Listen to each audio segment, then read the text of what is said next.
waxaa maanta magaalada muqdisho ee caasimadda Soomaaliya ka soconaya u diyaargarowga loogu jiro aaska loo sameynayo gudoomiyihii hore ee gobolka Banaadir Cabdiraxmaan Cumar Cusmaan Yariis oo dhawaan ku geeriyooday isbitaal ku yaala magaalada Dooxa ee dalka Qatar. guddi dowladda federaalka Soomaaliya ay u xil saartay ka qayb qaadashada aaska qaran ee loo sameynayo gudoomiyihii hore ee gobolka Banaadir ayaa haatan waxa ay wadaan dadaaladii ugu dambeeyay ay dib ugu soo celin lahaayeen meedka gudoomiyihii hore ee gobolka Banaadir Cabdiraxmaan Cumar Cusmaan Yariis. isgoysyada waaweyn ee magaalada Muqdisho ayaa saaka xiran waxaana loo diidayaa inay isticmaalaan gaadiidka dadweynaha.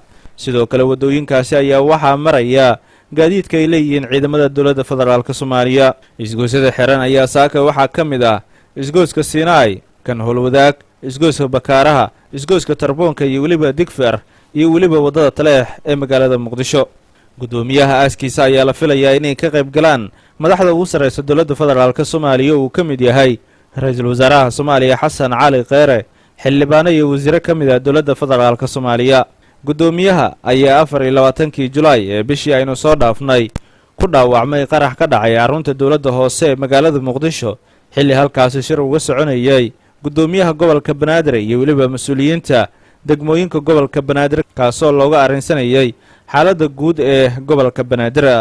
daawade haddaad ku cusub tahay channelkan Africa Somali TV la wadaag asxaabtaada, subscribe dheh, like na saar. mahadsanid.